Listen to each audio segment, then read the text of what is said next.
Sorry, kita tema baru teman-teman, keselamatan. Ini suka nih saya bahas ini nih, keselamatan ini nih. Nanti kita sudah keluar dari tema. Brotherku Yeshua, apakah kita tetap di tema kita? Yesus itu adalah Yesus yang kalian sembah itu adalah anak hasil sperma atau anak dari Roh Kudus? Kita mau membahas itu atau ke keselamatan, brotherku Yeshua? Keselamatan. Oke, Ya, kita bahas tentang keselamatan. ya. Oke. Kita membahas, kita ganti topik teman-teman ya. Kita buka data-data keselamatan. Mantap.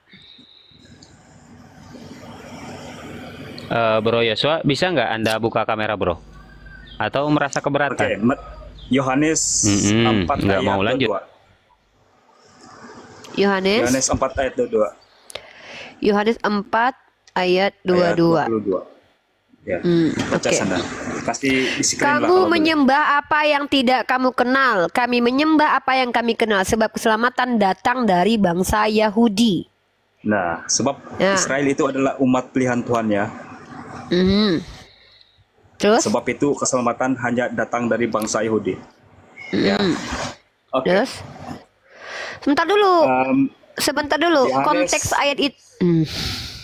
Ya. Lanjut. tidak ada bangsa yang tidak ada bangsa lain yang membawa keselamatan Enggak, itu. maksud Hanya dari keselamatan bangsa Yahudi, datang ya. dari bangsa Yahudi, jelaskan dulu menurut yang Anda pahami biar saya tahu Oke. konteksnya. Menurut Anda, keselamatan datang dari bangsa Yahudi itu maksudnya apa? Oke.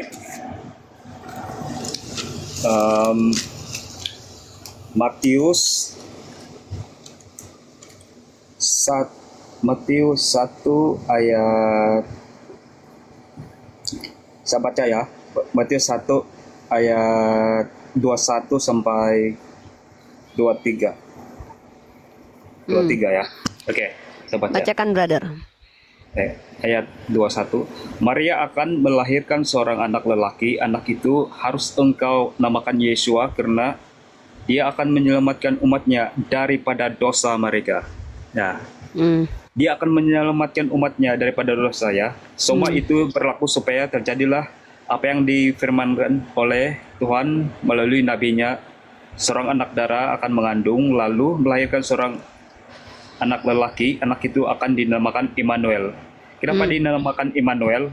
Ini bukan nama ya, tapi arti dia Immanuel itu Tuhan menyertai kita ya. Ini Itu bukan nama. Tapi itu bukan nubuatannya nama. diberi nama. Oh, jadi ketika Tuhan menubuatkan dia akan diberi nama, itu artinya bukan nama ya. Oh, gitu. Oh. Pantas lah orang Yahudi menolak Yesus ya. Kakak tidak paham apa yang arti Immanuel itu bukan nama. Tapi Iya, Immanuel makanya. itu ada artinya. Di situ kan ditulisnya Tuhan begini. menyertai kita, ya. Iya, Di saya Nabi tahu. Yesaya Yeshua itu juga arti menyebut Yeshua juga ada, Immanuel, brother. ya. Yang namanya nama ini juga ada artinya. Jadi ketika Tuhan Tapi menubuatkan, yang dia nama dikasih aslinya nama ya, Yeshua tapi bukan ya. nama. Dia diberikan nama ya Iya. di atas ya. Iya, dengar dulu, Yang sebelumnya brother. Yeshua ya. Brother, bentar dulu. Ya. Tuhan akan memberi dia nama, tapi bukan nama ya. Jadi Tuhan akan Dia kan- memberi makan, tapi bukan makanan. Gitu ya. Pantas Sebelumnya orang kan Yahudi sudah menolak. saya baca ya. Sebelumnya ada sudah diberitahu namanya ya kan? Ya kan? Ya, siapa namanya Sebelumnya, menurut ya. nubuatan? Menurut Yeshua. nubuatan namanya siapa? Di Yeshua. mana tertulis nubuatan namanya Yeshua di mana? Oke. Sebentar ya. Ya. Tuhan akan memberikan nama Immanuel ya. Tapi bukan nama itu. Itu Nah, bukan jadi wajar lah. nama. Nah, itu adalah gelar sebagai Ya, Tuhan nama telah dan menyertai gelar sama atau manusia, tidak? ya. Yang salah terjemahannya atau yang salah Anda yang membaca kitab itu? Itu bukan nama, Kak. Itu adalah Iya, berarti yang salah terjemahan Gelar. itu yaitu harusnya itu Tuhan gelar kan ya, bukan menyertai nama manusia ya. Karena kelahiran dia kan. Dia datangkan Brother, ke dalam saya dunia ini seorang rakyat Indonesia manusia. loh. Brother, Sebab saya itu ini Tuhan adalah menyertai rakyat. Brotherku, dengar dulu ya. Kalau Anda paksakan ayam itu adalah bebek ke hadapan saya tidak terima. Tapi kalau kepada orang lain, kalau ayam adalah bebek menurut Anda, tidak apa-apa. Kalau di situ ditulis nama, saya percaya itu namanya nama. Kecuali Anda akui bahwa terjemahannya salah. Di situ tertulis nama. Lalu Anda bilang itu adalah gelar. Tolong. Jangan begitulah. Di situ dia akan diberikan nama. Tiba-tiba jadi gelar. Tolong, Oke, Kak. tolong. Nama dan Oke. gelar itu beda. Kakak Ibarat tidak paham ayam di dan sini, ya. bebek. Ih, Kakak paham, itu tidak paham. paham ya. Saya Oke, nggak saya baca ya. paham. Saya ulangi Yang ya. namanya nama Saya- dan gelar itu beda. Rifa nama Oke, saya, saya ulang. Uni adalah gelar saya. Ya Saya ulangi Allah. balik ya. Saya ulangi ya. Saya ulangi ya. Eh, Yus Pak ayat Yeswa, 21 ya. Bang Dewa, Maria Assalamualaikum, akan Bang Dewa. melahirkan seorang anak lelaki. Anak itu Warahmatullahi harus wabarakatuh. engkau namakan Lanjut, lanjut. Yesua ya. Ayat 21 ya, Kak. Ada namanya di sini ya, tertulis ya. Itu sebab tadi saya mengatakan yang Immanuel itu bukan nama tapi gelar. Karena Tuhan datang ke dunia ya, itu artinya Tuhan menyertai kita. Ya. Gelar ya. Bukan namanya ya. Iya Tapi ya. gelar. Terus kapan dia di situ dituliskan nubuatannya anak itu akan dilahirkan lalu diberi nama Immanuel. Tiba-tiba dia bergelar. Itu cuma gelar bukan nama. Berarti Tuhan salah kasih nubuatannya. Tidak, saya rasa kakak yang tidak paham ya. Yang salah siapa ini? Loh, Tuhan kamu menyertai tahu kita, enggak itu arti nama? artinya, Kak. Enggak, coba saya Immanuel- oke, enggak, saya tanya. Immanuel itu Enggak, bentar. artinya Bentar. Tuhan menyertai Coba, kita, ya. jangan bodoh-bodohi saya lah. Saya enggak terlalu bodoh untuk arti nama kamu tahu enggak? Coba proper name itu artinya adalah Nabi Yesaya itu mengatakan Immanuel ya. Immanuel. iya kan nama Ya. ya, coba kutip kitab Yesaya itu. Coba kutip kata Yesaya. Yesaya bilang apa? Ya, saya sudah paham, Kak. Cuma kakak yang tidak paham di Astagfirullahaladzim, sini ya. brother. Kalau anda paksa ke hadapan Nama- saya nama adalah gelar itu urusan anda, tapi jangan bicara di hadapan saya. Saya ini wajib untuk membantah penyesatan. Ketika dikatakan nama, enggak itu bukan nama gelar kan kata anda. Oke, Anda Kak. yang bilang, tapi ditulisnya di kitab anda itu nama, bukan gelar. Tolong jangan tipui kami loh. Dituliskan Jika di demikian, situ kenapa nama. ditulis Engkau di akan sini memberi nama Yesua dia dan ada. Emmanuel ya. Di sini tertulis Lah Yesua dan makanya Emmanuel justru ya. itu Aduh, ini orang ya Artinya, Allah ya Rabbi. Oh, coba, Kamu tidak mengerti ini apa orang itu sih? Immanuel, Kak? Apa Sebenarnya. Immanuel Ya Immanuel artinya itu Tuhan nama atau menyertai. gelar? Iya, nama ada nama manis. Ya, artinya juga ada manis itu. Sekarang saya tanya sama kamu. Dia nubuatannya diberi nama atau gelar? Coba itu aja dulu. Itu aja dulu dah, nggak usah banyak kali lo cerita pusing kepala lu. Aku nggak. Coba nubuatannya diberi nama atau gelar? Kalau nggak aku itu salah itu kitabku terjemahannya. Kok ribet banget gitu ya? Ini Tuhan yang salah atau ya saya yang salah nih atau malaikat yang salah nih atau kamu yang benar tuh malaikat Tuhan salah semua itu. Kamu yang betul sendiri. Dari nama jadi gelar. Di situ tertulis nama. Janganlah buat saya merepet. Ya, tolong gini. Kalau Anda katakan ayam adalah bebek di depan jemaat Anda, kami tidak ada urusan. Tapi ini bicara di depan 2,7 rakyat Indonesia yang wajib dicerdaskan. Ketika di situ tertulis dia akan diberi nama, enggak itu maksudnya adalah gelar karena artinya Immanuel Tuhan bersama kita. Dan pertanyaannya kan muncul juga kapan dia dipanggil Immanuel? Kapan mamanya manggil dia Immanuel?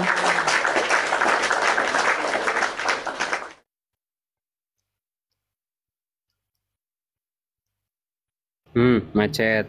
Pak Yeswa buka mute-nya, Pak. Ngomongnya gantian lah biar enak ya. Dan kalau menjawab itu jangan kemana-mana biar dapat poinnya gitu kan. Ya, Silakan, tapi ada Pak satu Yeswa. materi Abu ya, sebelum ke Ya. yang lain ya, ada satu materi yang ingin saya bantah dari doktrin ya. Kembali lagi saya membantah doktrin ya. Ini bukan pengajaran dari Bible, tapi doktrin ya.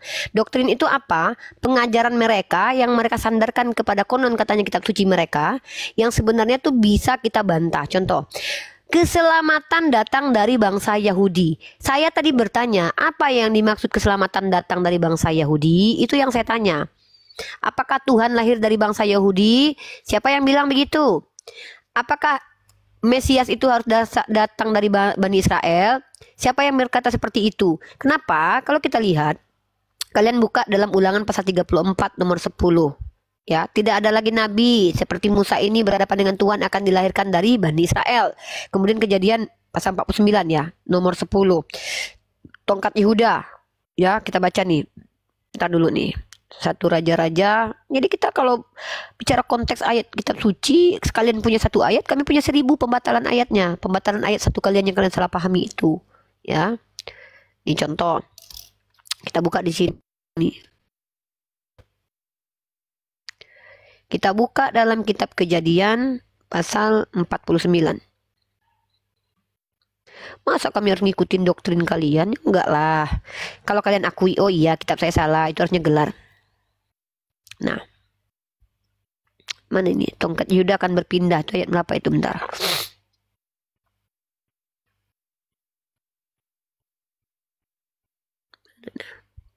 Ya.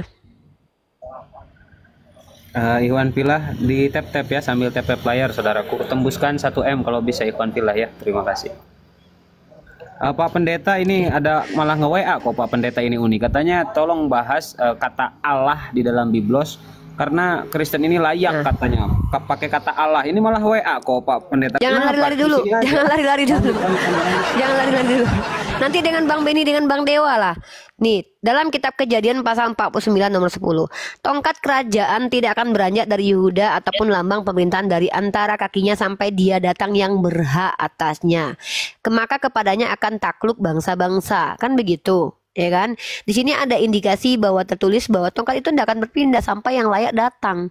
Nah, kalau kita lihat lagi dalam 1 Raja-Raja pasal, ada persyaratan ya keselamatan itu tetap datang dari Bani Israel. Ada persyaratannya. Apa itu? Baca 1 Raja-Raja. Nah, Nih. tadi itu Tuhan Yesus lah yang menggenapi semua itu, Pak. Ya. Menggenapi apa? Apa yang Kakak Menggenapi cakap tadi apa? itu? Untuk menggenapi semua Iya, itu.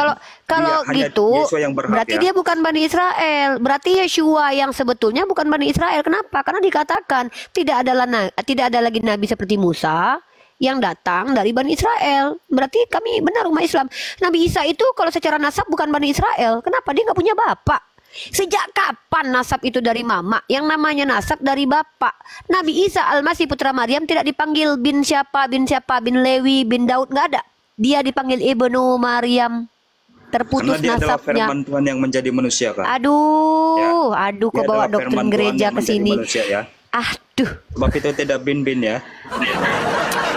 Kalau memang dia firman yang menjadi manusia itu hilangkan di kitab Anda. Lukas, Yeshua bin Santo Joseph bin ini bin itu yang punya bin di kitab Anda. Lukas 2:23, Matius 1 itu kan yang punya bin kan di kitab Anda.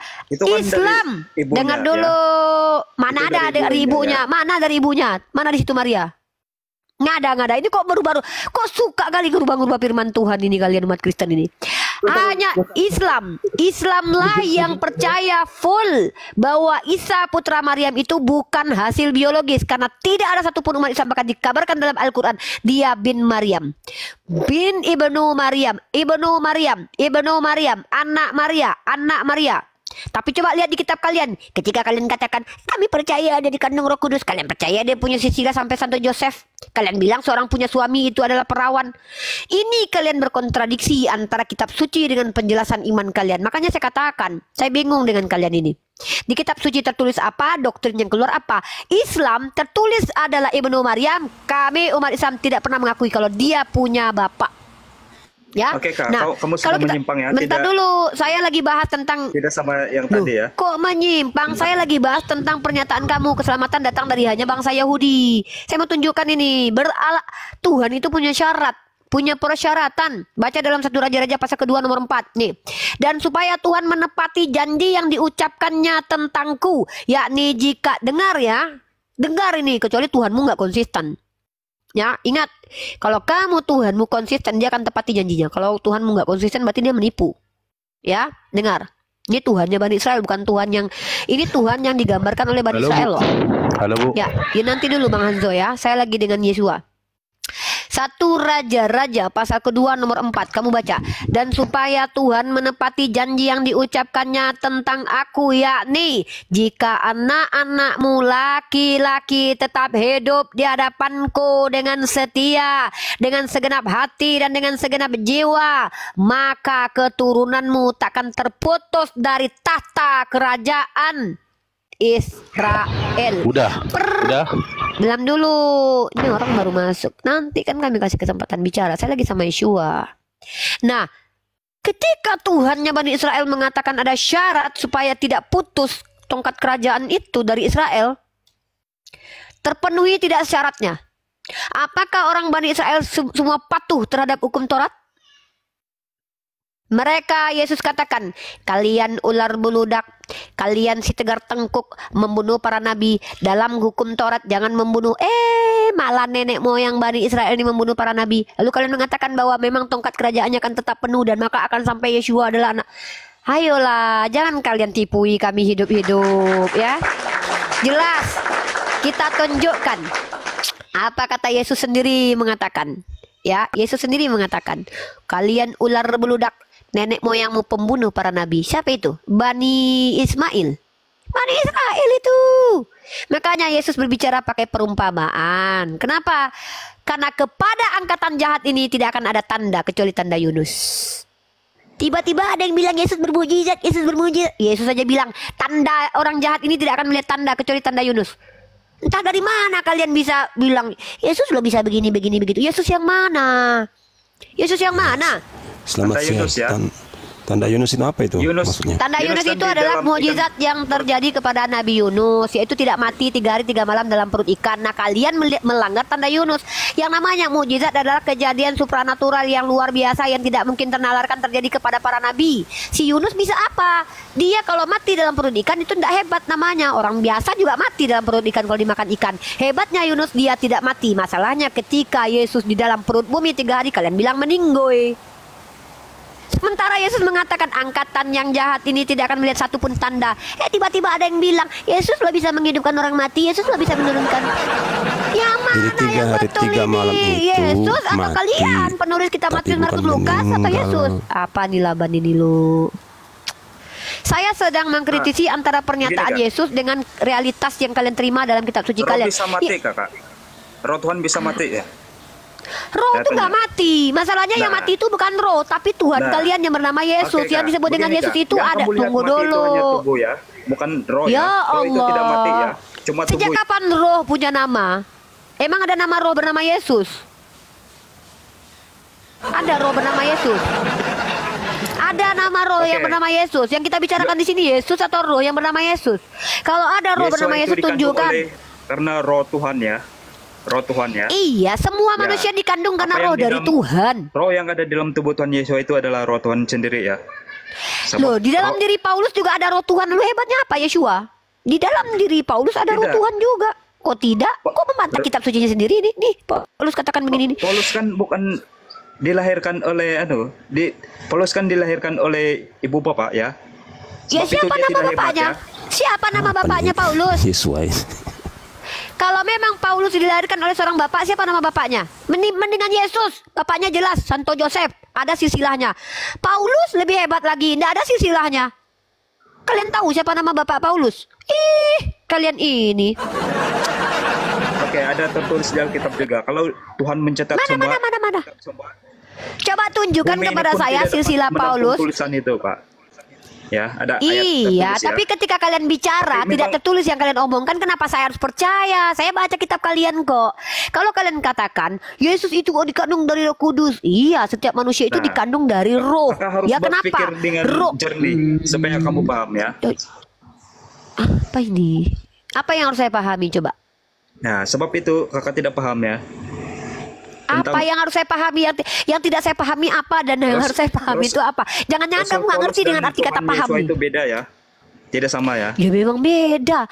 Beda. Kak, Nah, kakak Yesus kan yang cepat- kalian sembah itu Paulus bapaknya ada adalah Tuhan, Santo ya. Tapi La kelahirannya beda ya. ilaha illallah. Loh, dengar dulu. Kamu nih ngomong apa sih, Yeshua? Dengar dulu saya bicara. Dengar, saya tidak menyamakan Yesus dengan Paulus. Tapi kalau kamu bilang di dalam diri Yesus ada roh Tuhan, loh, Paulus juga dalam diri Paulus ada roh Tuhan. Dia yang bilang, dalam diriku juga ada roh Allah. Itu satu. Kamu bilang, Paulus dari hasil biologis. Siapa bilang? Ada bukti kalau dia hasil hubungan biologis. Mana Oke. bapaknya? Siapa bapaknya? Nah, mendingan Yesus terbukti hasil biologis. Pertama Roma 1:3 tadi, dia dari keturunan dari sperma Tuhan Daud. Yesus Kedua juga silsilahnya mengaku jelas. bahwa dia adalah Bapa itu sendiri ya. Ada ayatnya ya. Coba tunjukkan kepada saya kalau dia mengatakan bahwa dia adalah Bapa itu sendiri seperti Oke. Paulus mengaku aku adalah Bapa. Oke. Yes, Paulus mengaku Oke. kalau dia Bapa itu ada. Waduh, mau menguji Paulus sama Yesus lebih tinggi derajatnya Paulus loh dalam kitabmu loh. Sini saya tunjukkan. Sebentar Kak. Ada ayatnya Kak. Yohanes 14 ya. Bacakan. Dia mengaku Tuhan ya. Sebentar ya. Dia mengaku Bapak itu sendiri ya. Iya, mana ayatnya? Oke. Hmm, hmm, hmm, hmm. Yohanes Yohanes 14. Iya,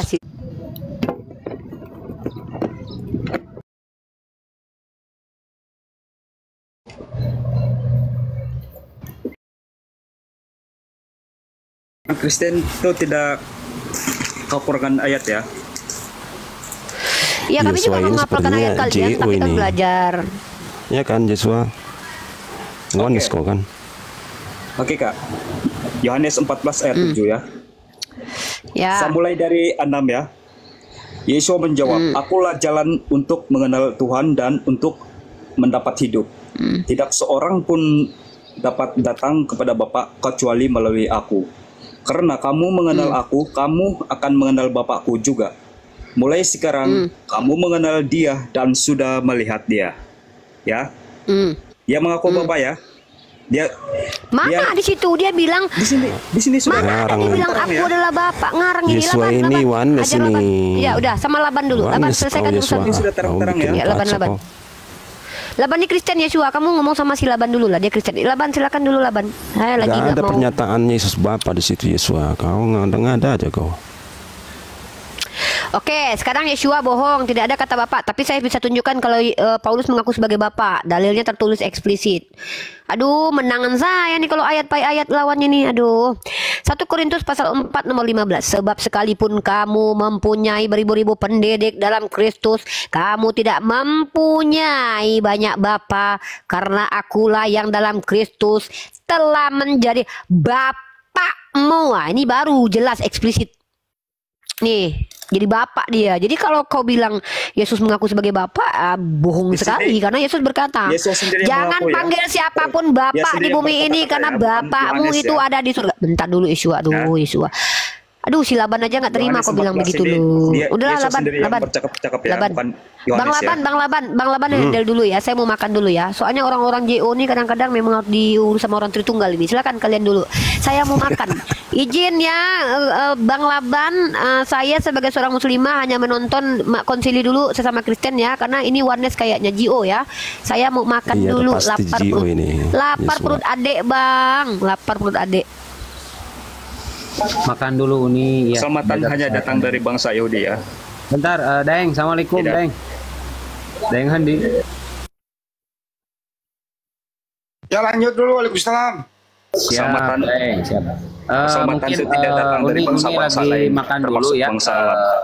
Ini Kolim maju kok. Dikit aja Dewa boleh nggak sebelum Dewa Iya. ini ada Nah, kerjaan silakan juga. Abang dah, silakan Bang dah. Ya, menarik sekali ya yang dikatakan sama Bang Yosua tadi yang mengatakan keselamatan datang dari bangsa Yahudi.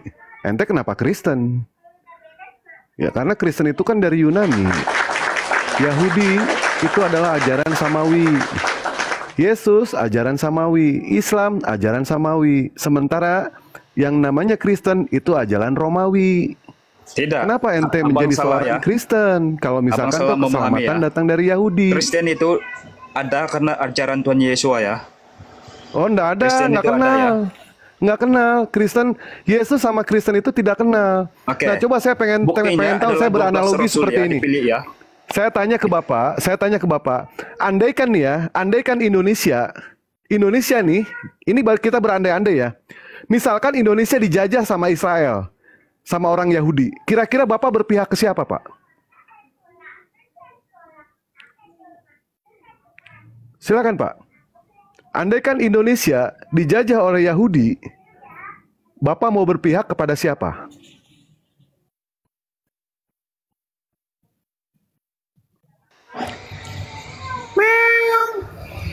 Jawab, woi. Hanya dari bangsa Yahudi ya keselamatan itu ya, bukan dari Saya nggak Arab nanya ya. itu, Pak. Arab Saya nggak tidak. nanya itu. Tadi saya sudah jawab pernyataan Bapak. Pertanyaan saya, andaikan Indonesia dijajah oleh orang Yahudi, Bapak mau berpihak kepada siapa? Artinya macam mana, Bang? Gua bilang, wah ini anak ini, wah harus kursus bahasa Indonesia dulu. Lu terlalu tinggi sih pertanyaan lu. Pada saat Perkata-perkata, Romawi wah. menguasai Israel ya. Tetapi Tuhan Yesus datang pada masa Bang Dewa, saat Bang itu. Dewa, Ya. coba dieja Bang Dewa. Mungkin Kita dia kurang harus- paham, dieja satu-satu. Baik, saya tanya ke Bang Joshua nih. Andaikan Indonesia, konon keselamatan ada di bangsa Yahudi. Andaikan Indonesia dijajah sama orang Yahudi, Bang Joshua mau berpihak ke siapa? Silakan. Ya, bangsa Yahudi ya. Oh, pengkhianat Keselamatan bener. kan bangsa dari Berpihak ke penjajah dia. Oke, begini Bang. Jika keselamatan datang dari teroris, adakah kamu mengikuti teroris? Lah, teroris itu ajaran siapa, Bang? Teroris itu, Bang ya, ajaran teroris itu ajaran yang membunuh Tuhan. Itu teroris, Bang. Teroris itu dari Islam, Bang. Ya, ayat saya Apakah ada ayatnya, Bang, yang menjelaskan? Baik, apakah ada ayatnya penjelasan di dalam Al-Quran? Kami itu dianjurkan untuk menjadi seorang teroris. Abang tidak akan pernah menemukan, Bang ya. Tapi lihat Baik. kita faktanya, Bang ya. Ketika Oke, terjadi dari yang buahnya namanya kamu teror, Bang, sebentar, Bang, akan sebentar, melihat Bang. Bang, sebentar, Bang ya. Perbuatannya ya. Iya, baik. Bang, ketika ada penjajah, ketika ada teroris yang dilakukan oleh gerombolan Amroji di Bali, Bang, di Bali, yang saya tanyakan ke Abang, kenapa Abang tidak apresiasi yang menangkap teroris itu? Apa agama teroris itu, Bang? Islam. Yang menangkapnya itu agamanya apa, Bang? Dari polisi. Islam. Yang mengadili itu agamanya apa, Bang? Islam. Bahkan yang mengeksekusi mati itu adalah umat Muslim, Bang. Ya, kenapa tidak apresiasi itu, Bang? Kenapa kabur? Udah kabar, Wak. Itu anak itu gak ngerti bahasa Indonesia, Wak. Percuma loh, bener. Yang saya tanyakan tadi Bang Handi ya jelas loh. Andaikan Indonesia itu dijajah oleh orang Yahudi, ente mau berpihak ke siapa? Berpihak Ini kan ke jelas penjajah ini. dia. Berpihak ke Oh, penjajah berarti kan udah dijawab. pengkhianat. Mentalnya pengkhianat kalau gitu. Ya udah, lanjutlah. Ya karena imannya keselamatan dari sana katanya dia gitu. Mau dia apa lagi? Udah terformat. Ya udah. Iya, Siap. ini pendeta SWAT ini malu-maluin jemaatnya. Silakan Pak Pendeta sama Pak Laban, ini ada dua Kristen ya. Mau dilanjutkan pembahasan yang barusan boleh karena belum clear ini sebenarnya. Silakan. Ya, baik, selamat sore. Saya mendengar aja. Selamat sore Pak Pendeta. Obrolan santai, jadi Selamat tidak ada sore. sesuatu yang serius saya lihat di sini. Silakan Pak Pendeta, Anda nyimak dari tadi. Silakan. Topiknya biar Bang Dewa juga Bang Dewa hadapi dulu sebentar. Saya juga ada topiknya Pak Pendeta. Kalau mau selamat itu Kristen ini apa yang dilakukan Kristen itu kalau mau selamat? Silakan Pak Pendeta. Ya, kalau kita bicara konsep keselamatan, nomor satu itu kita pahami dulu, diselamatkan dari apa. Nah, itu penting. Sehingga semua punya tujuan yang jelas. Jadi ketika kita nyalakan kamera ya. Silakan Pak Pendeta, silakan biar lebih hikmat, biar lebih enak kita. Silakan Pak Pendeta. Ya, jadi pada waktu kita bicara mengenai keselamatan, maka kita harus jelas yang dibicarakan ini keselamatan apa. Nah, kalau dari iman Kristen, ketika bicara keselamatan, berarti fokusnya itu di peristiwa awal. Peristiwa awal kejatuhan manusia dalam dosa. Nah, jadi konsep keselamatan yang dibicarakan Enggak, bukan itu Pak Pendeta, saya ulang lagi ya biar ditanggapi yang lain. Iya. Kalau Kristen di zaman sekarang ini nggak usah dimundurin ke Adam. Anda kan udah hidup di zaman sekarang nih. Tentu kan Anda nggak mau masuk neraka toh. Anda harus cita-cita orang Kristen semua kan masuk surga tuh. Nah, untuk masuk surga itu Kristen ngapain?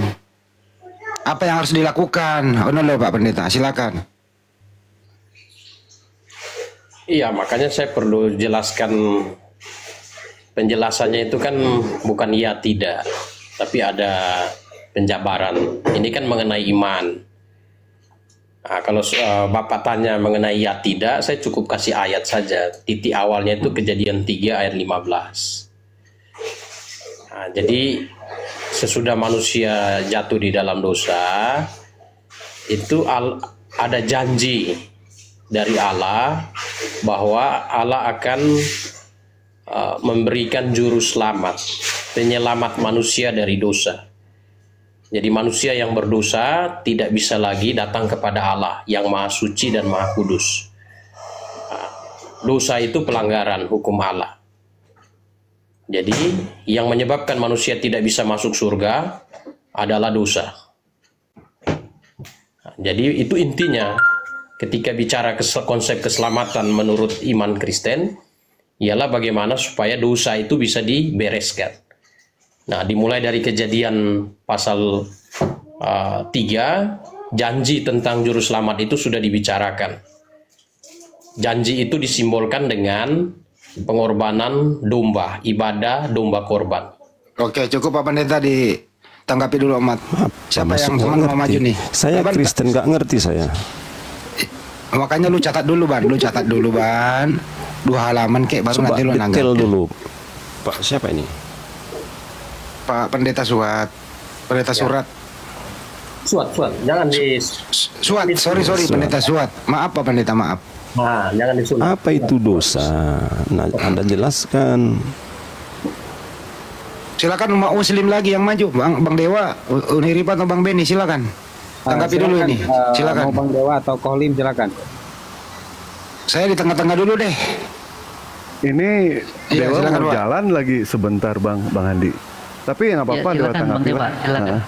Pokoknya lu Tadi kan kerja dia Wak, 2 jam. Kerja lu 2 jam, nggak bener lu. Tadi dia mengatakan bagaimana caranya supaya selamat. Ternyata yang dibawakan oleh Pak Pendeta ini masa lalu gitu kan, menyalah-nyalahkan Nabi Adam jatuh dalam dosa. Pak, Yesus itu juru selamat, kita mengakui Pak. Setiap nabi semua juru selamat. Selamat artinya Islam Pak. Ya, jadi artinya Yesus itu juru Islam, bukan juru Kristen Pak. Bukan. Apakah kami mengakui kalau Yesus itu juru selamat? Kami mengakui. Apakah kami mengakui yang namanya Nabi Ibrahim, Nabi Adam juru selamat? Kami mengakui Pak. Yang tidak mengakui siapa? Pertanyaan dari Bang Handi, apa yang dilakukan Pak? Paham nggak pertanyaannya Pak? Saya justru lihat Mahadewa ini, saudara paham tidak arti kata Islam? Apakah Islam itu digunakan secara nasional atau muslim? Islam itu selamat artinya Pak. Nggak, Jadi maksudnya kalau misalkan Pak Pendeta menanyakan secara nasional, secara internasional, istilah yang merujuk kepada kaum muslim itu penyebutannya Islam atau muslim? Rahmatan lil alamin, seluruh alam semesta Pak. Gimana Nah, sih? maksudnya ini tadi kan istilah dia bilang. Kita kan kalau bicara istilah kan harus ada definisi, etimologi. Jadi tidak sembarangan nyempret begitu. loh, di Islam itu sudah jelas Pak. Islam itu maknanya selamat. Islam itu artinya selamat. Kalau misalkan Yesus itu juru selamat, artinya Yesus itu juru Islam. Ya Juru itulah yang Islam. harus kita bahas. Apa selamat yang dimaksud? Aduh, si Laban. Cuma selamat dari mana? Selamat dari mana? Selamat dari apa? Kelaparan? Ya, Gimana Bang? Nggak jelas. Oke, saya jawab sedikit pertanyaan dari Pak Pendeta tadi Saya ya. persempit aja masuk ke dalam. Kalau salah Tuhan itu, apakah selamat? Kalau salah Tuhan, apakah selamat? Itu aja Wak, biar masuk ke dalam deh pakai sub bagian. Apakah Kristen ini tidak salah Tuhan? Apakah umat Islam ini tidak salah sembah? Nah kalau salah Tuhan pasti tidak selamat. Silakan. Ya topiknya sudah kemana-mana. Nggak ini. ada parameternya itu. Aman fokus dulu.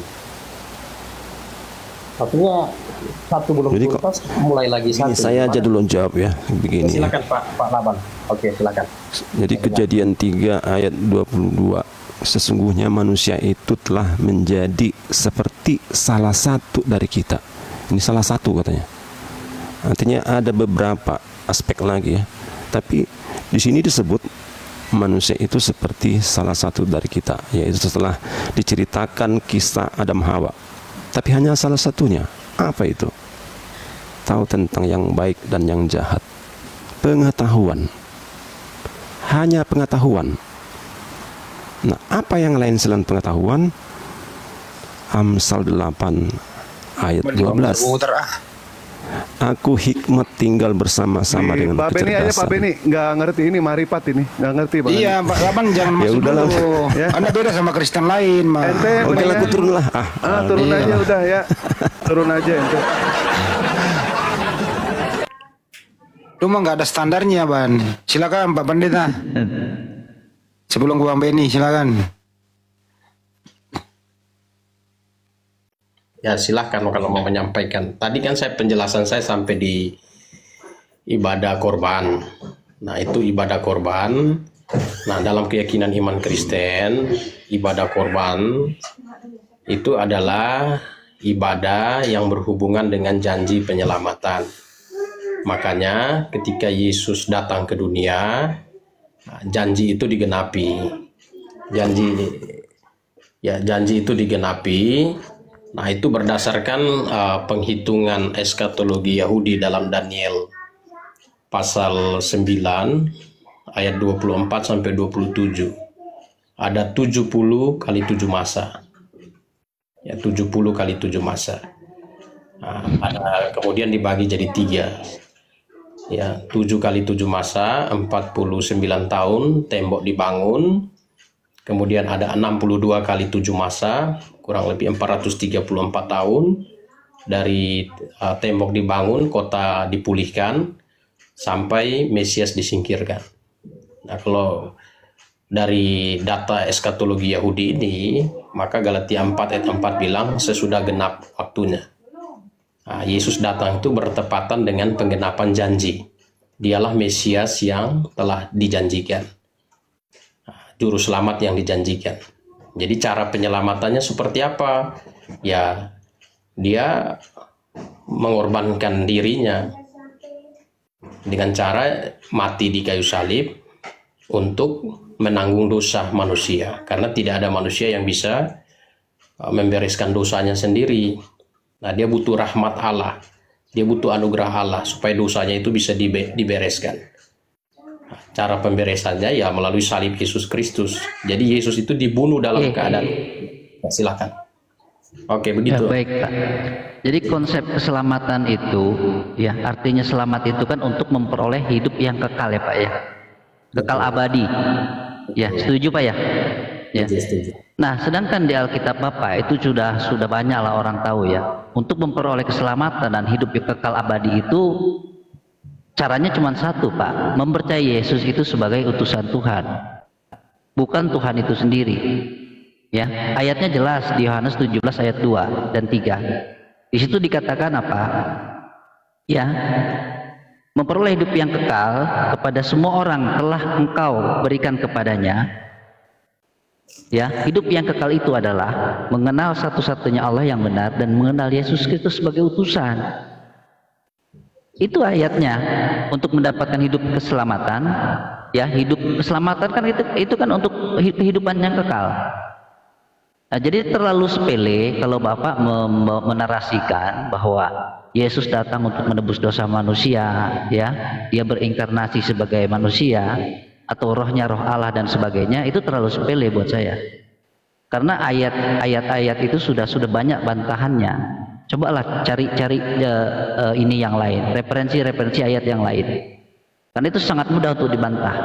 Karena keselamatan itu tidak lepas daripada kehidupan yang kekal. Dan Yesus berkata, hidup yang kekal itu mengenal satu-satunya Allah yang benar dan mengenal Yesus Kristus sebagai utusan. Silakan dilanjut. Baik, jadi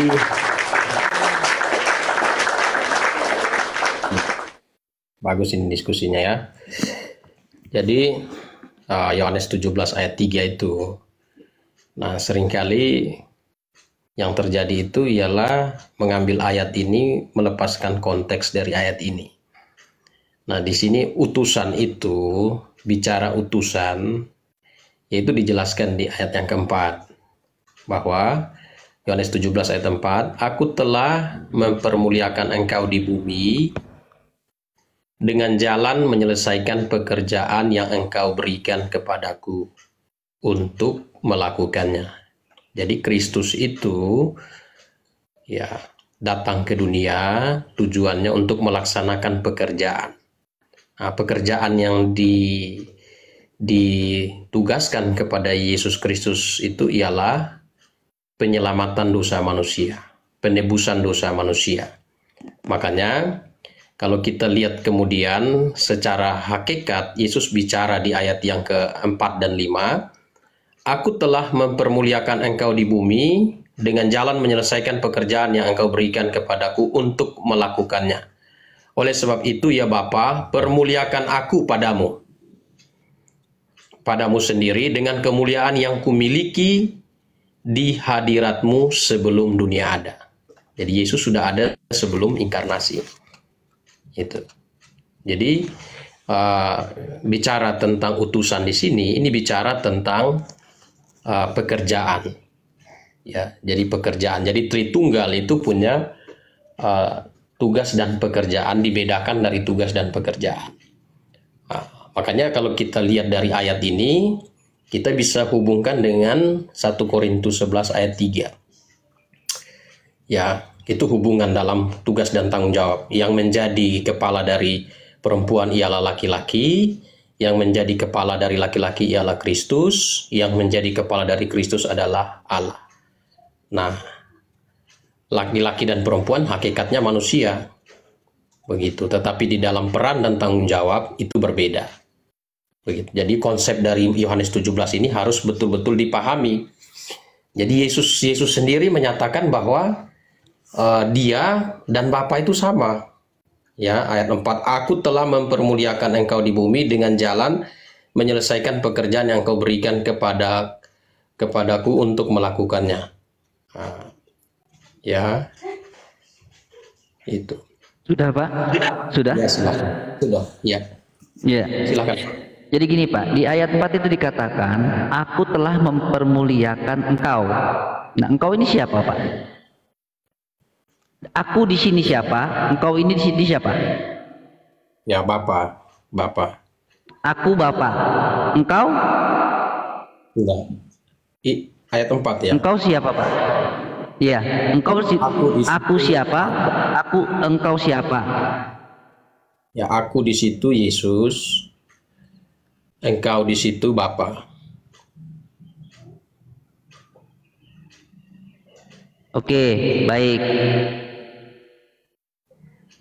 Kemudian di ayat 5, oleh sebab itu, ya Bapa, permuliakanlah aku.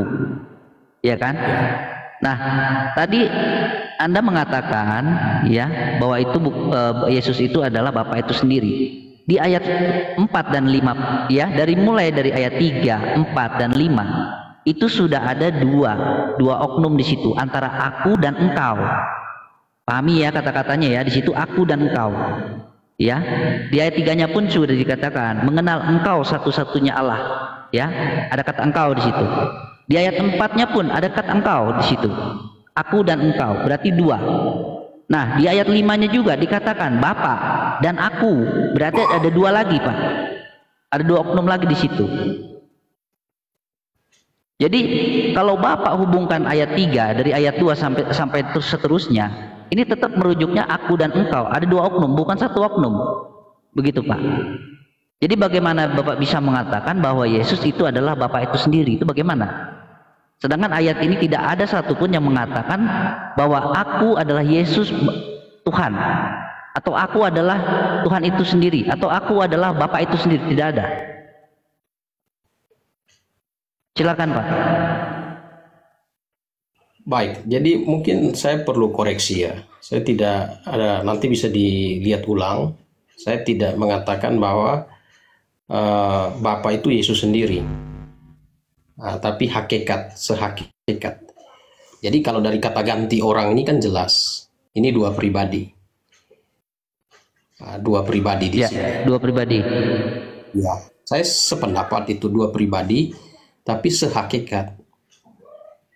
Nggak bisa Pak, nggak bisa. Yang namanya dua pribadi itu tetap dua pribadi, nggak bisa satu hakikat. Bagaimana ceritanya ada dua pribadi satu hakikat? Saya dengan anak saya itu dua pribadi Pak. Satu hakikatnya dari mana? Dari kartu keluarga tetap aja namanya beda. Saya ya saya, anak saya. Benilim, gitu loh Pak. Nggak bisa satu pribadi, nggak bisa. Yang membuat itu satu pribadi adalah teologi, bukan tekstual ya, bukan tekstual, tapi teologi. Silakan Pak. Ya, baik. Sebelum saya lari ke masalah kitab suci, ya. Baik, itu kan analogi dari Pak Benilim, tetapi dalam bukan keyakinan analogi Bapak Pendeta. Saya membaca secara tekstual. maksudnya Jadi tadi kalau di Bapak dan anak itu kan analogi dari Bapak Benilim. Yang maksud saya itu. ya di Lukas ini pun dikatakan Bapak ini berarti kan yang mengatakan siapa? Yesus. Yesus itu kan anak Allah menurut Anda, kan begitu. Inilah anak yang kau kasihi. Betul enggak? Berarti kan di sini Bapak dengan anak. Berarti ada dua pribadi. Tidak bisa namanya dua pribadi, itu satu hakikat, nggak bisa. Karena kupingnya beda, nyawanya beda, semuanya beda. Bagaimana bisa satu pribadi, satu hakikat? Masya Allah, keren kok. Memang mualaf cerdas-cerdas. Lanjut Pak Pendeta. Nah, jadi kita lihat di situ gini, pemahaman iman Kristen, dari mana orang Kristen itu mempercayai dua pribadi di konteks ini, satu hakikat. Yesus sendiri di Yohanes 10 ayat 30 berkata, aku dan Bapa adalah satu. Aku dan Bapa itu kata ganti orang. Aku, Bapa, dua pribadi adalah satu. Nah, satunya itu apa? Satu di situ di dalam pemahaman iman Kristen, satu di situ adalah hakikat. Nah, sama seperti di ayat 5 dari Yohanes 17 ini. Oleh sebab itu ya Bapa, permuliakan aku padamu sendiri. Nah, aku padamu sendiri. Ini kesatuan, hakikat. Begitu. Jadi, makanya tadi saya bilang ini adalah keimanan yang kami imani dari dasar-dasar firman Allah. Kalau hakikat, nah kalau dianalogikan dengan manusia, pribadi manusia, ya jelas seperti yang disampaikan oleh Pak Benilim. Tetapi pribadi di sini tidak merujuk kepada seperti manusia, trikotomi, tubuh, jiwa, dan roh. Tetapi lebih merujuk kepada pribadi yang memiliki pikiran, perasaan, dan kehendak. Begitu. Ya itu, silakan Pak Benilim. Oh, Bapak mualaf ya. Jadi gini Pak, ya Bapak baca di Yohanes 10 ayat 30. Coba kita ke atas ya, ke ayat 29-nya. Bapakku yang memberikan mereka kepadaku lebih besar daripada siapapun. Ya, jadi Bapak yang memberikan itu lebih besar daripada siapapun, termasuk daripada Yesus. Karena Yesus mengatakan daripadaku. Bisa dipahami Pak ya, di ayat sebelumnya ya. Di ayat berapa? Ya, di ayat sebelumnya dikatakan seperti itu. Bapakku yang memberikan mereka kepadaku telah besar daripada siapapun. Jadi Bapak yang memberikan kuasa itu Bapak. Bapak aku dan dia 30-nya aku dan Bapak adalah satu. Itu satu pengajaran, Pak. Karena di ayat di kitab lain dikatakan bahwa aku adalah jalan. Siapa yang ingin sampai kepada Bapak harus melalui aku. Nah, itu yang harus Bapak pahami. Jadi jangan Bapak gunakan ayat 10:30 ini untuk mempresentatifkan bahwa Bapak aku adalah satu. Itu satu pengajaran, bukan satu tubuh, bukan satu hakikat. Di sini tidak ada kata tubuh dan hakikat, yang ada pengajaran. Karena di perikopnya pun disebutkan gembala yang baik, bukan hakikat yang menjadi satu, bukan. Kan Anda meyakini itu perikop kan, ya? Perikop itu adalah petunjuk untuk memahami suatu kalimat yang ada di dalam ayat tersebut, pasal tersebut, dari ayat 1 dan sampai seterusnya. Jadi tidak ada narasinya di sini dari ayat 1 sampai di Yohanes 10 ya, di Yohanes 10 sampai 1 sampai 38 itu yang menarasikan bahwa Bapak dan aku adalah satu hakikat. Itu tidak ada, Pak. Tidak ada. Itu hanya teologi saja, Pak. Secara tekstual tidak ada. Ya. Oke, silakan lanjut. Eh, yang harus dilihat itu pengertian satunya itu apa. Nah, tadi saudara bilang satu di situ adalah pengajaran yang saudara bilang. Nah, tetapi itu sebenarnya dibantah oleh Yohanes 14 ayat 10. Nah, Yesus menjelaskan tentang satunya itu apa. Ya, Yohanes 14 ayat 10. Tidak percayakah engkau bahwa aku di dalam Bapa? Nah, ini gimana caranya nih? Ya, aku di dalam Bapa dan Bapa di dalam aku. Apa yang aku katakan kepadamu tidak aku katakan dari diriku sendiri, tetapi Bapa yang diam di dalam aku. Bapa dan aku itu kan kata ganti orang. Ya toh, Bapa yang diam di dalam aku, dialah yang melakukan pekerjaan. Nah, jadi ini yang harus dilihat. Nah, jadi disitulah keyakinan iman Kristen bahwa itu hakikat. Diperkuat dengan apa? Diperkuat dengan pernyataan di dalam 1 Timotius 1 ayat 17, yang tak nampak, yang esa. Nah, begitu. Yang tak nampak dan yang esa. Jadi itu hakikat. Nah, belum lagi kita lihat lagi di dalam pendekatan secara verbal gramatikal. Gitu. Nah, dalam konteks tekstualnya. Nah, itu merujuk kemana? Nah, itu. Nah, jadi kita dapat di situ. Nah, itu keyakinan iman. Keyakinan iman ini tidak bisa dipaksakan, tetapi hanya bisa dibagikan. Kalau ada diskusi, tukar pendapat itu bisa saling mengisi informasi. Tetapi untuk memaksa itu tidak bisa. Nah, itu. Jadi gitu, itu yang kami yakini. Silahkan. Mohon izin Pak Pendeta, coba Bang Dewa atau Bang Handi bisa dilanjutkan. Ini lagi Baik. ada Iya. Silakan, Pak. baby. Siap. Tadi dia mengatakan aku dan Bapa adalah satu. Itu dibantah sendiri dengan ayatnya. Kok ayat yang satu saling bertabrakan dengan ayat yang lain, Pak? Sementara Bapa mengambil satu ayat yang menguntungkan. Dari tadi selalu berbicara iman. Kalau berbicara iman, Pak, tidak ada diskusi, Pak, kita, Pak. Selesai, Pak. Silakan Bapak imani, mau Bapak imani apapun juga, itu terserah. Tapi kita di sini berdasarkan dari apa yang tertulis di dalam Bible. Ketika Bapak mengatakan aku dan Bapak adalah satu, Wahyu 3 nomor 5, Pak. Yesus di hadapan Bapak. Ketika di hadapan Bapak itu artinya satu atau dua. Di situ dua, Pak. Ya. Di dalam Kisah Para Rasul 7 nomor 55, Yesus mengatakan dia duduk di sebelah kanan Bapak. Itu artinya dua, Pak. Di dalam Markus 16 nomor 19, Yesus duduk di sebelah Bapa lagi. Itu artinya dua. Di dalam Yohanes 5 nomor 26, Bapa punya hidup sendiri, Yesus punya hidup sendiri. Itu satu atau dua, Pak? Itu dua. Wahyu 22 nomor 3, ada tahta Bapa dan ada tahta Yesus. Artinya berapa? Dua itu, Pak. Jadi kalau berbicara mengenai soal iman, Pak, iman, kita nggak ada diskusi, Pak. Selesai. Untuk apa kita diskusi? Karena kita tahu yang namanya keimanan itu kita tidak bisa merubah, Pak. Itu udah hak Bapak seperti itu. Tapi kalau Bapak mau berbicara mengenai soal teks, mengenai soal apa yang tertulis dalam Bible, mari kita diskusikan. Dari tadi kan bicara iman, betul Bang Andi? Bicara iman? Kalau bicara iman selesai kita. Apa yang harus kita bahas kalau bicara iman? Begitu, Pak, ya. Jadi jangan berbicara iman di sini, Pak.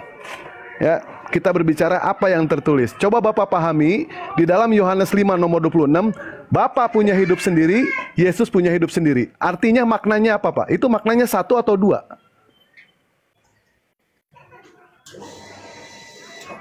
Silakan.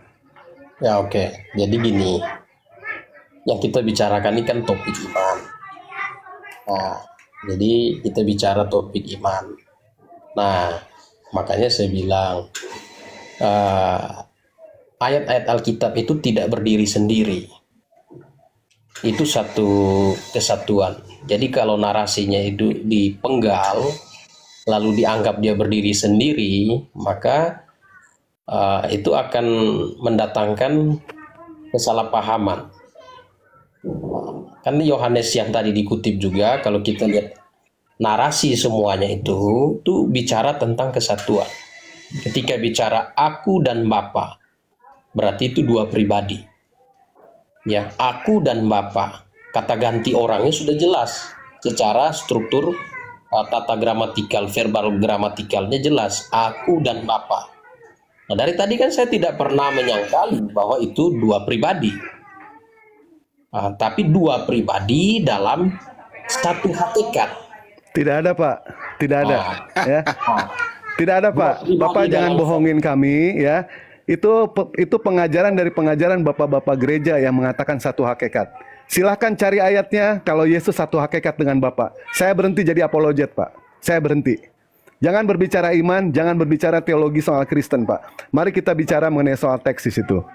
Itu kalau ayat Bapak dilanjutkan, ya, itu adalah satu pengajaran, Pak. Satu pengajaran, saya setuju. Misalkan saya contoh dengan Bang Handi, ya. Aku dan Bang Handi adalah satu. Satu apa? Kami satu profesi. Bang Handi seorang apologet, saya seorang apologet. Kami satu profesi. Tidak ada dikatakan satu hakikat, ya. Karena jelas yang namanya hakikat Yesus itu adalah manusia. Sementara hakikat Tuhan itu adalah Allah, Pak. Jadi berbeda, Pak. Berbeda hakikat. Berbeda hakikat, berbeda pribadi di situ. Sekali lagi, Pak, jangan gunakan iman di sini, Pak. Kalau gunakan iman selesai kita, Pak. Selesai. Silakan. Justru kalau satu pengajaran itu salah. Karena pasti ada gurunya. Karena kami tidak percaya itu satu pengajaran, satu hakikat.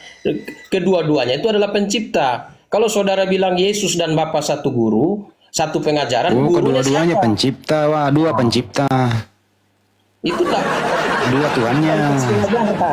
Gotong royong berarti, ya. Kalau namanya satu pengajaran berarti ada yang menjadi gurunya. Itu. Jadi itu saya bilang ketika memisahkan teks itu jadi masalah.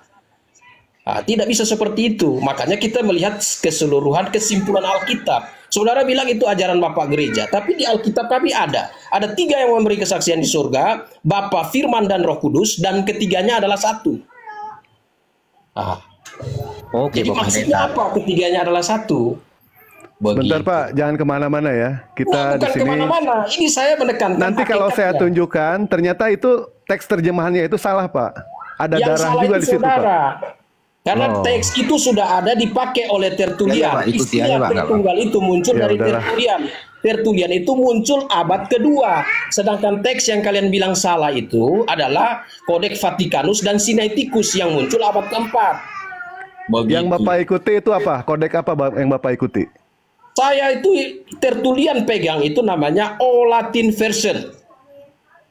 Tolong tunjukkan datanya, Pak. Internet. Tolong tunjukkan datanya. Kalau mau tahu lebih jauh tentang pembelajaran naskah-naskah, saudara bisa ada lembaga khusus Kristen fundamental namanya Dian Bargon Society. Tolong tunjukkan ke kami, Pak, buku tadi, Pak. Pak, tolong besarkan dia. Tolong tunjukkan datanya itu, Pak. Bapak mengikuti kodek yang mana? Tolong perlihatkan kepada kami, Pak. Bukan kodek yang mana, sekarang secara historis saja istilah Tritunggal itu pertama kali muncul itu dari Mazhab Antioquia. Mazhab Antioquia itu dipelopori oleh Theophilus dari Antioquia. Kemudian Mantap, Pak. Udah mulai terbuka dia, Pak. Itu makanya nggak apa-apa, Pak. Ikuti aja, Pak. Ya, dari Kartago itu Tertullianus muncul di situ. Capek saranin ke gua.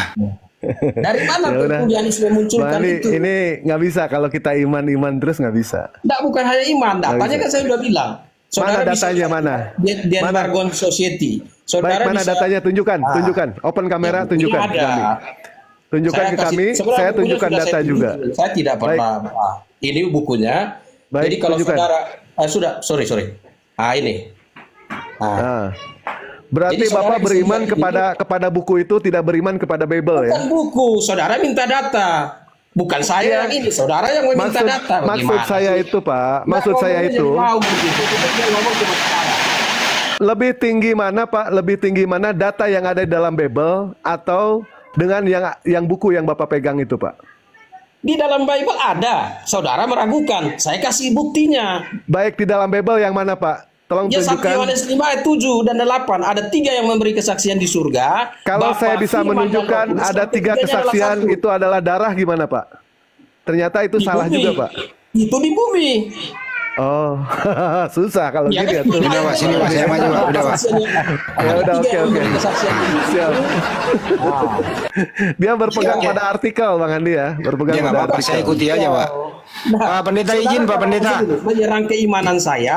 Enggak saya nyerang, belum Pak. paham iman Anda mau Kristen beriman daripada apapun. saudara. Tapi kalau mau berdiskusi baik-baik, saya ladeni, saling Oke. mengisi ilmu. Pak Tapi Pendeta kalau mau izin. justifikasi tidak bisa. Saya Iya, Pak tetap Pendeta akan izin, Anda mempertahankan pakai posisi Yohanes 1 Yohanes 5 nomor 7 ya, Pak. Ya, saya ikuti aja nih.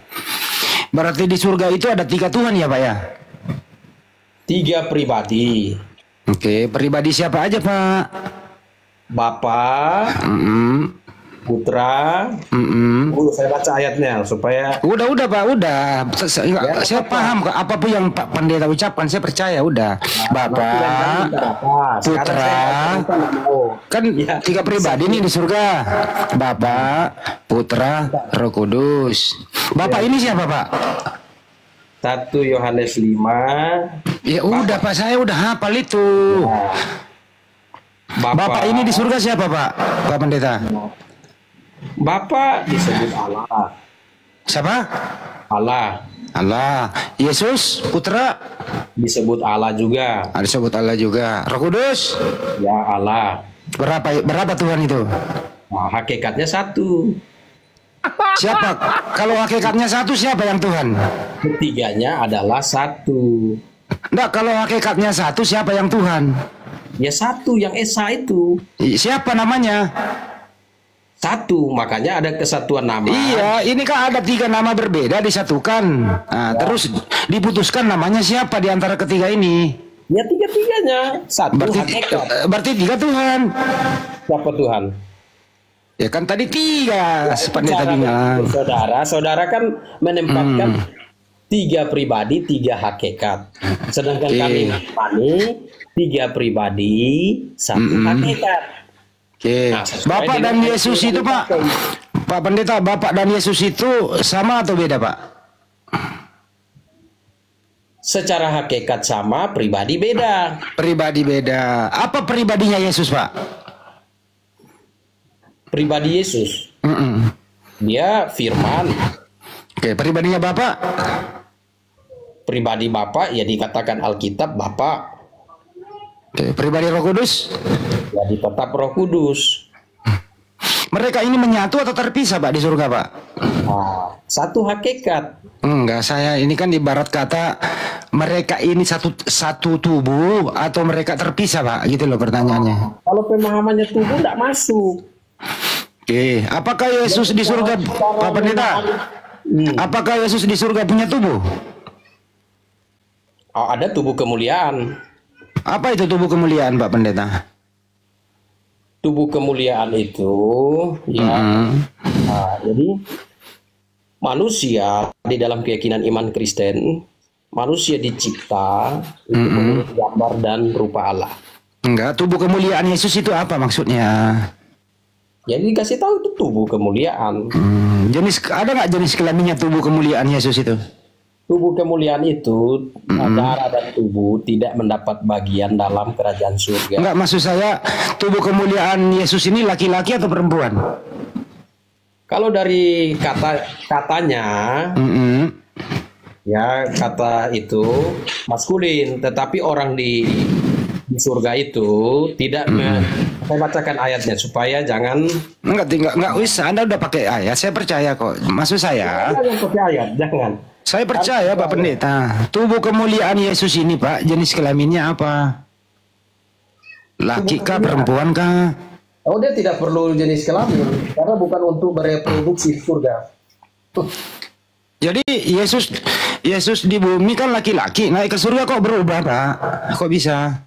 Ya, ada ayatnya kalau di dalam keyakinan iman Kristen. Ya, silakan kalau mau pakai ada. Di mana datanya Yesus berubah jenis kelamin? Bukan Yesus, maksudnya Bapak tanya kondisi di surga. Enggak, saya tanya Yesus, Pak, di surga, bukan yang lain. Ya, semuanya sama nanti di sana.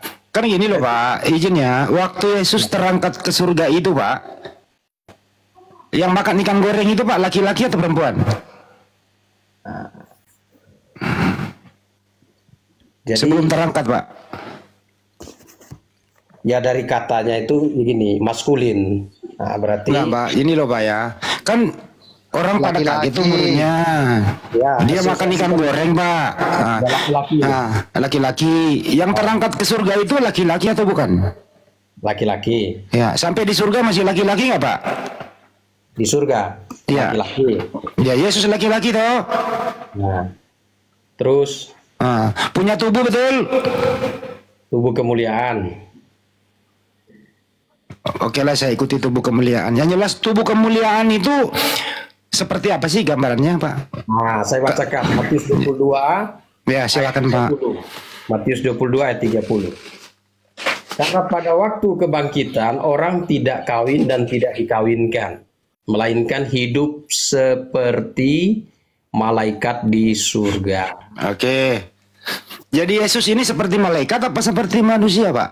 Kondisinya gambaran yang kami dapatkan dari Alkitab. Kalau Bapak boleh bacain saya Lukas 22:69 Pak. Yesus itu seperti apa di surga Pak?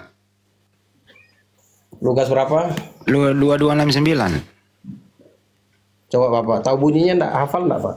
Apa lah Pak Sam? Mulai saat ini anak manusia duduk di sebelah kanan yang maha kuasa Pak. Anak manusia dia Pak. Ya tidak ada masalah bagi kami. Memang itu juga yang kami yakini. Oke, artinya Tuhan Anda itu anak manusia juga ya? Ya karena kami percaya Immanuel. Iya, Yesus ini anak manusia, anaknya Maria di surga. Berarti Tuhan Anda juga anaknya Maria di surga, betul? Pemahaman ini sepihak. Jadi ini Saya tanya kalau begitu Pak Pendeta, Yesus ini sama Bunda Maria di surga masih anak ibu atau bukan lagi? Oh tidak.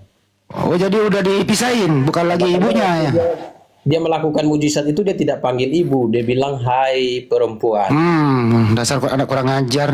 Bukan kurang ajar, tapi nah kan ini tidak boleh menghujat gitu. Maksudnya gini, kita diskusi ini saling tukar pikiran. Iya, saya kan jangan nanya doang Pak Pendeta. Mau mendoktrinisasi orang tidak boleh gitu. Kita tukar pikiran. Saya nggak doktrin, saya cuma nanya, saya bikin paham. Memaksakan kesimpulan Bapak, saya harus terima kesimpulan Bapak. Nggak, saya nggak nyimpulin, saya lagi nanya. Yesus di surga itu kan di bumi Pak Pendeta, di bumi itu masih anaknya Maria. Nggak tahu Bapak sedang membuat kesimpulan. Nggak usah Enggak gitu. lah, Pak Pendeta, di bumi ini kan Yesus anaknya Maria. Nah, maksud saya sampai di surga itu masih anak Maria atau bukan lagi Pak Pendeta? Makanya pemahaman kalian tentang Yesus itu yang Saya nggak memahami Pak, saya mau belajar, saya mau nanya. Nah, kalau mau belajar dengar saya, jangan Oke, saya tanya dulu baru Anda jelasin ya. Di bumi itu Yesus anaknya Maria ya Pak Pendeta ya? Yesus Maria itu hanya dipinjam rahimnya. Jadi anak yang dikandung Maria, yang dilahirkan Maria itu anak Maria atau anak tetangga? Jadi dikandung itu dikandung dari Roh Kudus. Isi kandungan Maria itu anak Maria atau anak tetangganya? Dikandung dari Roh Kudus dan dia akan yang maha tinggi. Pak Pendeta, yang mengandung itu Roh Kudus atau Bunda Maria yang mengandung? Nah, sebenarnya saudara menyerang Yesus itu kok menyerang, orang lagi nanya. Ini terakhir Pak Pendeta, yang mengandung itu Roh Kudus atau Maria yang mengandung? Menurut saudara? Maria. Maria yang mengandung Pak, bukan Roh Kudus. Gampang aja jawabnya, tidak perlu dijawab. Nah, pertanyaannya Pak Pendeta, isi kandungan Maria ini anaknya Maria atau anak tetangga? Dikandung dari Roh Kudus, jadi anak siapa itu? Anaknya Maria atau anaknya Roh Kudus? Sekarang saya tanya, kalau istri Bapak mengandung itu anaknya siapa? Anak Bapak anaknya istri saya lah. Berarti bukan anak Bapak. Anak saya juga. Itu maka itu gampang menyelesaikan. Terus Yesus ini anaknya siapa? Gampang menyelesaikan. Jadi kalau istri Bapak mengandung itu anak istri Bapak, bukan anak Bapak. Terus Yesus ini anak Pak Pendeta. Terus Yesus ini anak siapa? Saya tidak ada waktu untuk debat kusir. Terus Yesus ini anak siapa? Terima kasih untuk waktunya. Kabur dia Mas. Sebentar Pak Pendeta. Hai. Bang Andi, saya Dewa belum puas tadi padahal. Sebentar. Kita sapa dulu Gurunda Bang Zuma. Assalamualaikum warahmatullahi wabarakatuh, Bang Zuma. Waalaikumsalam warahmatullahi wabarakatuh. Masya Allah. Nah, Pak Pendeta nih, ada Gurunda nih. Gimana? Entar dulu sama Dewa dulu belum puas. Oh, silakan Bang Dewa, silakan. Nggak ada keburu kabur. Waduh, keburu kabur. Apa? Pendetanya kabur. Situ sih naikkan saya. Assalamualaikum warahmatullahi wabarakatuh. Waalaikumsalam warahmatullahi wabarakatuh. Salah sendiri ngapain naikkan saya? Kabur lah. Ini ada Pak Pendeta satu lagi tapi kagak jelas pendeta yang satu ini gimana ini. Pak Edi Bajai, selamat sore. Halo Pak Pendeta. Untung ada pendeta kita satu lagi nih. Ini reoni ini ya. Reoni Zoom ini ya. Kalau ini bukan pendeta lagi, ini rasul. Enggak, rasul itu levelnya rendah, Bro. Nabi rasul itu di mata perjanjian baru rendah. Yang ada tuh tubuh dan kepala. Iya, logam tuh salah. Jadi kalau ini pendeta Anus apa jabatannya apa, Bang? Tubuh.